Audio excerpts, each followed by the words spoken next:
coming from Nigeria again, we saw a video that made the rounds of a soldier, a Nigerian soldier, beating up, manhandling a civilian whom he thought in a military uniform. There it is. Now, this to me looks like a gross human rights abuse. Now he's hitting on this guy with everything, every material at his disposal, and that is a piece of wood, there, a piece of furniture he is using to beat this gentleman whom he caught in military fatigues.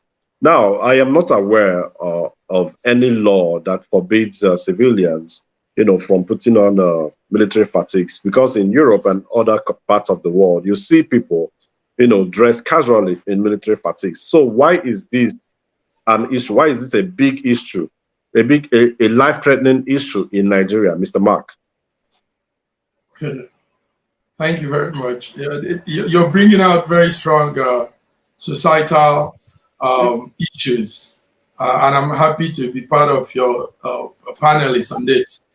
Yes, it's interesting how we have this situation in Nigeria, and I think probably in some parts of Africa too, where people are being penalized or beaten for putting on military uniforms.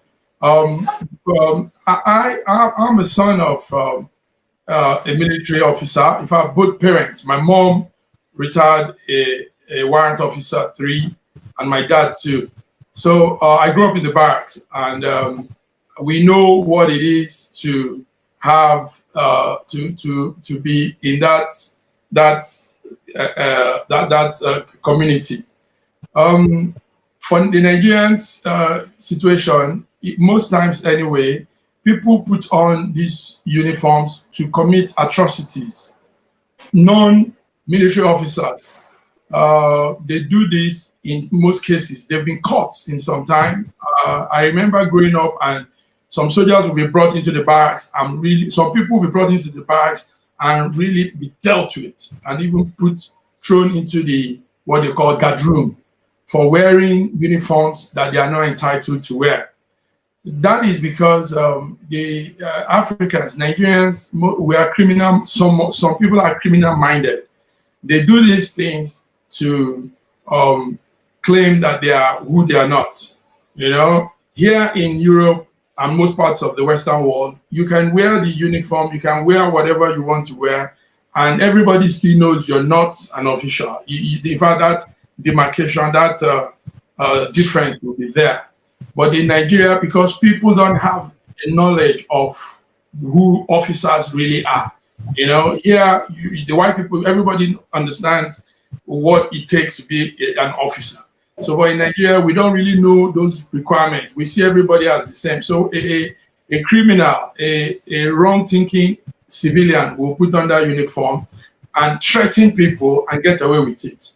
In fact, it extorts money from people, mob them and do all those things and get away. And we've had cases where even some armed robbery cases where people said they saw civilian, military dressed up people as armed robbers. So this is probably why I'm not giving any reason for brutalizing a human person like that. But I mean, this is some of the reasons I have been the son of a military officer myself. And I know that the military people respect decorum and orderliness. So they won't want you to just put on that uniform when you're not an officer in the Nigerian context. But here in Europe, it's a different thing entirely.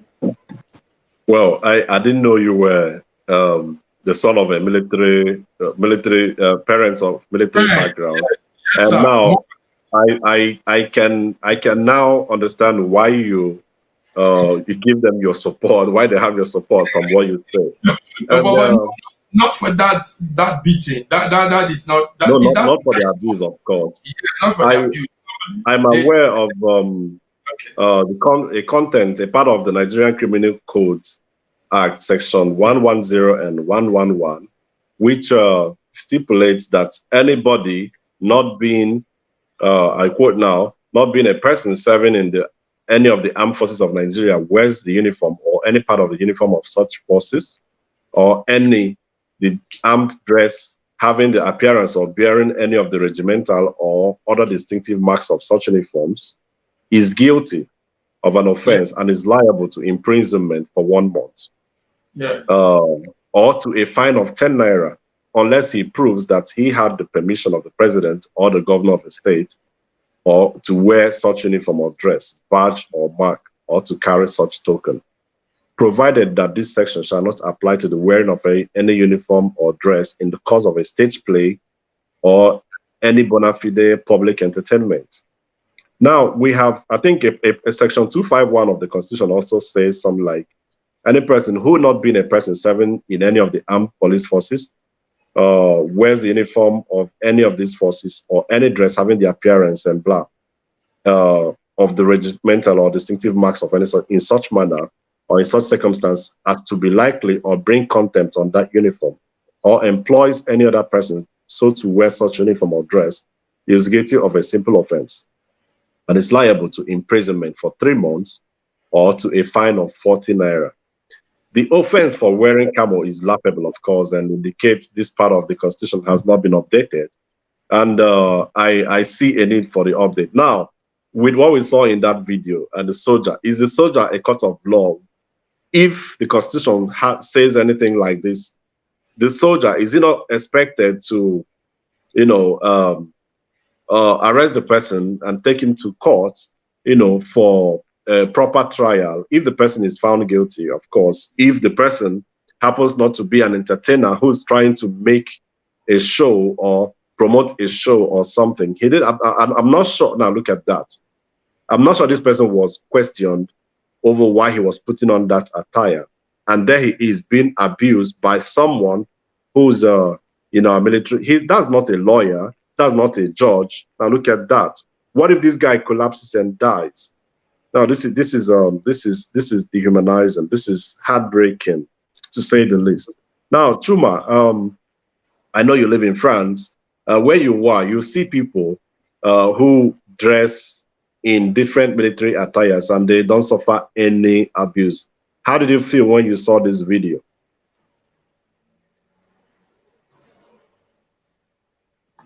Can you hear me, Chuma?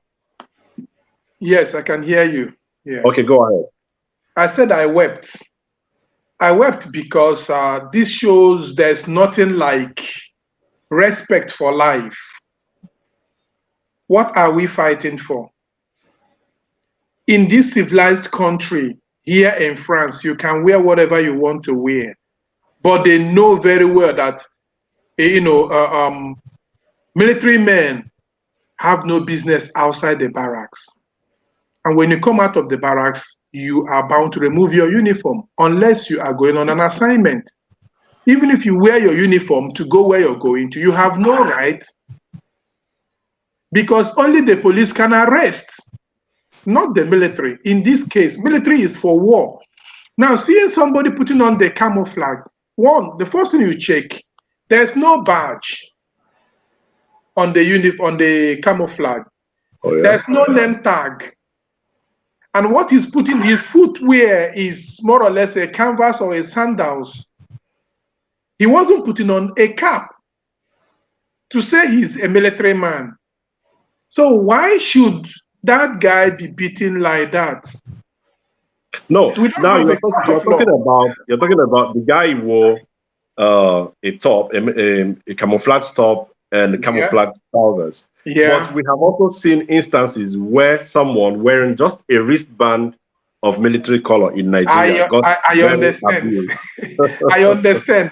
I have seen somebody wearing only a t-shirt. These are camouflage t-shirt, and they were even cocking the gun to shoot the person, and he was crying. That is why I am saying we need to really, really educate our people that a military man has no duty outside the barracks. A military man can only come to work when there is war, or the nation calls up the military. Let's take a look at what happened in America. The attack on in Washington. The Twin Towers? Yeah, not the Twin Towers. I mean, during just last year when Trump was there. During the Trump, yeah, okay. Mike Pence was trying to, confirm the elections, but people were outside demonstrating. Still, it was the police that came. Now, later they deployed the National Guards that dresses like them. In Nigeria, National Guards are more or less, let's say they're like, mopos.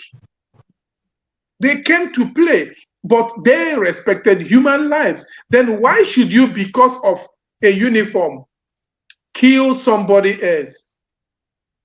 We should educate people that uniform is different from training. Anybody we are wearing that uniform without a name tag, without the badge of military badge and whatever, you should be able to identify that this is just fashion. And Thank you very much. It's not this. Thanks.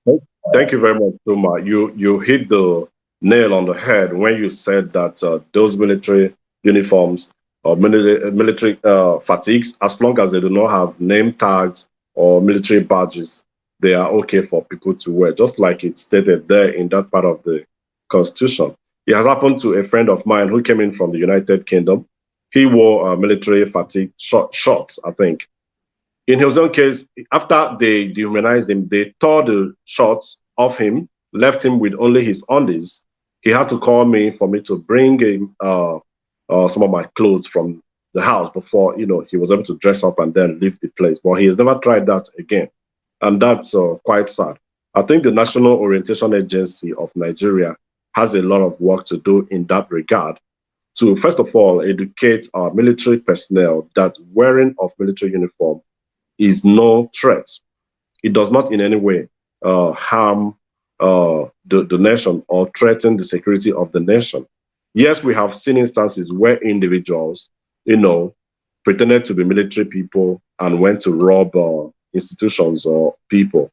But then the military should also be able to know the difference between the one they are approved to wear and the one that is being worn for fashion.